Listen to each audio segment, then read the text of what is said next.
नमस्कार। कश्मीर का कल एबीपी न्यूज के खास शो के साथ हाजिर हूं मैं रुमाना इसार खान।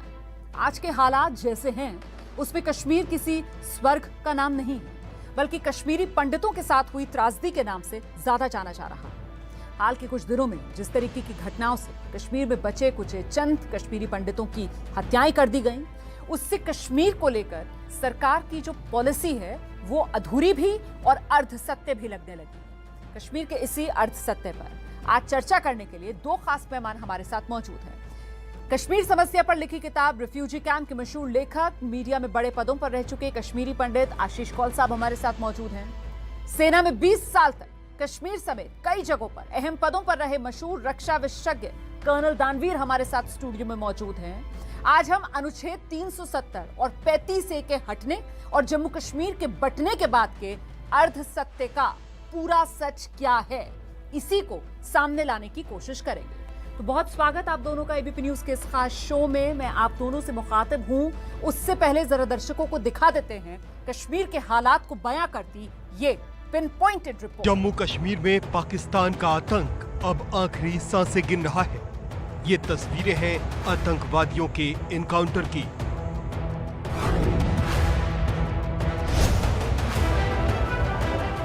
आतंकवादियों के खिलाफ पुंछ और राजौरी जिलों के जंगली इलाकों में ये तलाशी अभियान।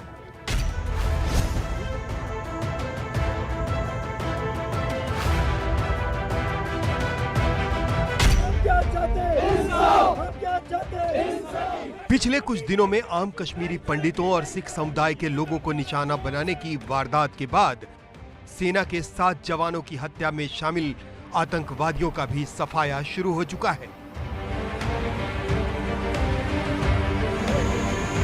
हम लोग जो है उसको आइडेंटिफाई कर लिए, उसमें 2 को न्यूट्रलाइज कर लिए सिटी वाले को, और जो भी 3 बच गया है जो इसमें इन्वॉल्व थे उसको बहुत जल्दी हम लोग न्यूट्रलाइज कर देंगे।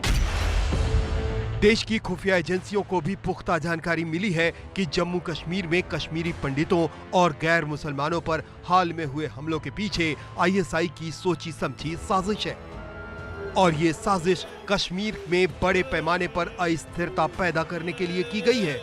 इसके तहत ही करीब 200 लोगों की टारगेटेड हत्या का प्लान है। इन आतंकवादी घटनाओं के बाद पाकिस्तान के खिलाफ बड़ी कार्रवाई का मसौदा भी तैयार हो रहा है, क्योंकि इन्हीं हमलों के मद्देनजर दिल्ली में प्रधानमंत्री नरेंद्र मोदी और राष्ट्रीय सुरक्षा सलाहकार अजीत डोवल के बीच हाई लेवल बैठक हुई है।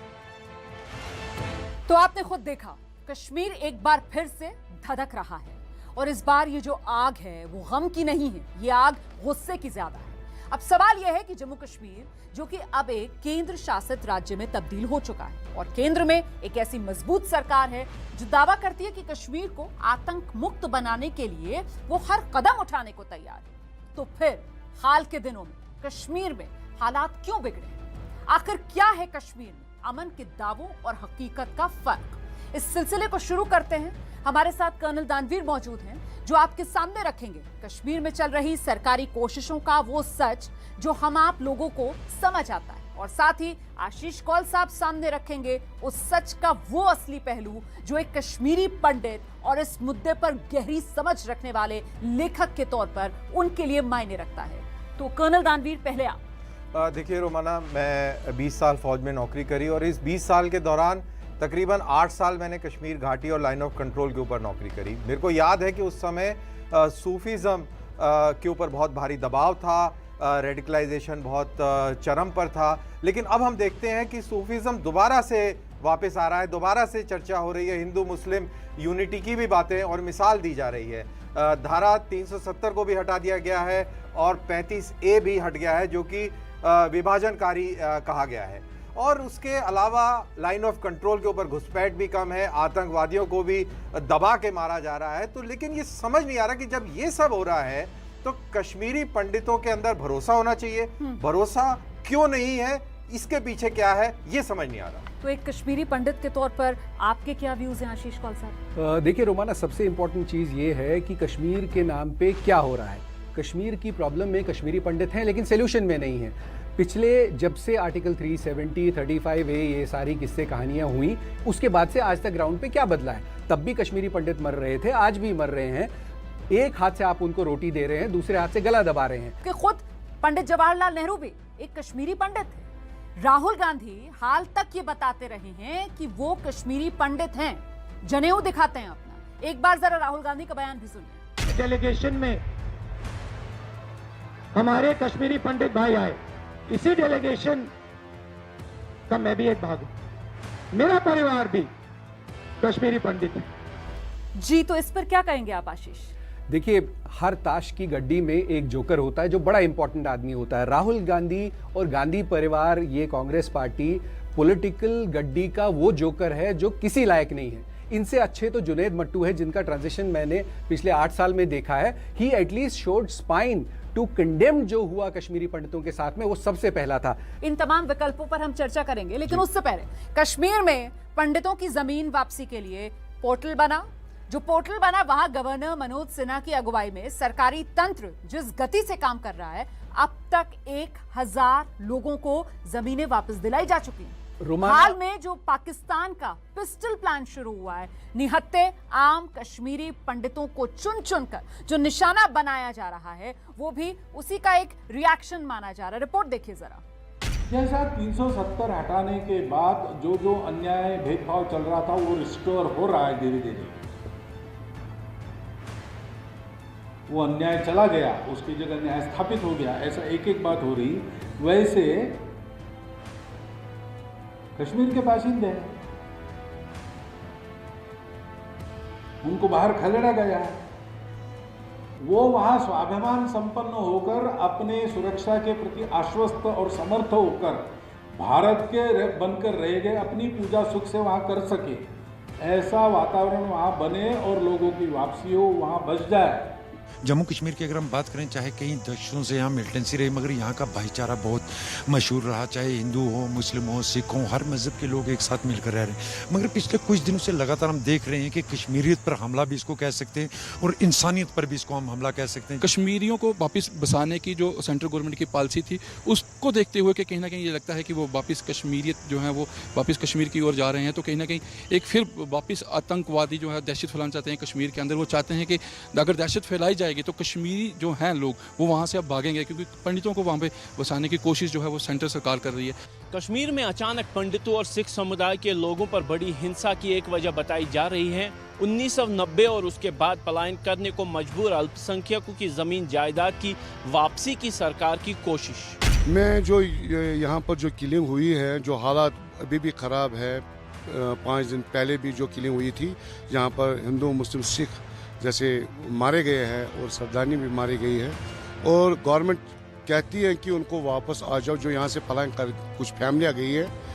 मैं सरकार से कहना चाहता हूँ, यहाँ एलजी गवर्नमेंट से भी और केंद्र सरकार से भी कहना चाहता हूँ, वो कैसे ज्वाइन करेंगे जब तक ना उनको सिक्योरिटी तहफ़्फ़ुज़ हो।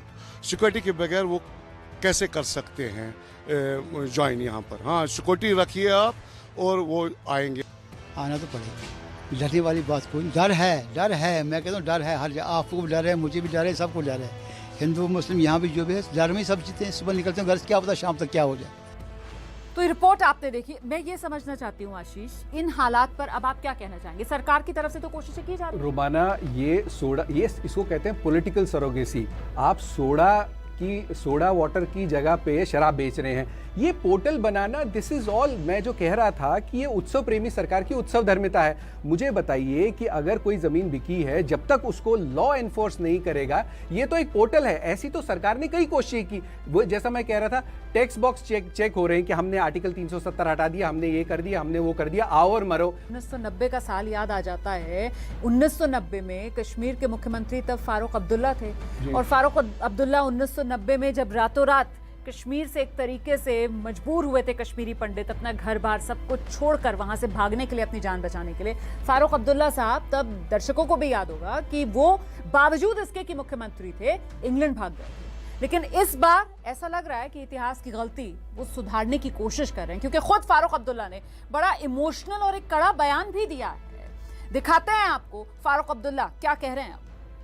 इनका मुकाबला करना है, हम सब ने हिम्मत से रहना है और डरना नहीं है इनसे। ये कभी कामयाब नहीं होंगे। जो भी ये सोचते हैं उसमें ये फेल हो जाए। इससे तो साफ दिख रहा है कि कश्मीरी मुसलमान पंडितों के साथ खड़ा हुआ है और उनकी वापसी चाहता है। क्यों आशीष जी? नहीं, देखिए बिल्कुल ये बात टोटली मैं सिरे से नकारता हूँ। क्यों? आज की तारीख में चाहे वो फारूक अब्दुल्ला हो, मुफ्ती परिवार हो, या इनकी इस समीकरण के इर्द गिर्द जितने भी लोग हैं, वो आज की तारीख में पॉलिटिकली कश्मीर की धरती पे इरेलेवेंट है। ये लोग अपना वर्चस्व बनाने के लिए आज ये बयानबाजी कर रहे हैं और फारूक साहब के ड्रामे तो जग जाहिर हैं। लेकिन अब इसका सोल्यूशन क्या है? जैसा मैंने पहले कहा, armed combat is the only solution. Kashmiri Pandit should be given a fair chance to defend himself. आप एक बटालियन रेज करिए। हमारे यहाँ तो बड़ी ये वो कम्युनिटी है जो शस्त्र के साथ में शास्त्रार्थ करना जानती है। दिद्दा की एक अंगी सेना को आप रिवाइव कीजिए। डोगरा रेजिमेंट हो सकती है, मद्रास सैपर्स हो सकती है, जैकलाई हो सकती है। कश्मीरी पंडित को एक आप बटालियन बना के दीजिए, रेजिमेंट बना के दीजिए and make them serve in Kashmir. कोई दिक्कत नहीं है। Give them a fair chance to defend themselves. वो देश की सेवा भी करेंगे, अपनी रक्षा भी करेंगे। कर्नल दानवीर, आपको ये वायबल लग रहा है? देखिए, मेरा तो मानना है कि कश्मीरी पंडितों की वापसी भी होनी चाहिए और इसके साथ साथ इनको टेरिटोरियल आर्मी में या दूसरी एक रेजिमेंट जैसा ये बात करें उसमें भी इनको मौका देना चाहिए। वैसे दिया भी जाता है, जम्मू एंड कश्मीर राइफल है, जैकलाई है, इसके अंदर हैं कुछ कश्मीरी पंडित, बट इसको और थोड़ा सा फॉर्मलाइज करने की ज़रूरत है। अगर तिब्बती बुद्धिस्ट भारतीय सेना में नौकरी कर सकते हैं तो कश्मीरी पंडित उस तरीके से एक यूनिट के तौर पर क्यों नहीं कर सकते? और उम्मीद हम यही कर रहे हैं कि सरकार को ये जो रास्ता यहाँ पर बताया जा रहा है एक्सपर्ट्स के जरिए, ये रास्ता समझ में आए। सिक्के के देखिए दो पहलू होते हैं, तो खुद को आमने सामने सिक्के के दो पहलू नहीं देख सकते, लेकिन हम और आप तो देख सकते हैं ना। इसीलिए तो सवाल ये कि फिर दिक्कत कहाँ है? कश्मीर की मुश्किल आसान करने के इसी फॉर्मूले के साथ अब देते हैं आज की इस खास पेशकश को विराम। बहुत बहुत शुक्रिया आशीष कौल साहब, कर्नल दानवीर, मेरे साथ इस खास पेशकश में जुड़ने के लिए।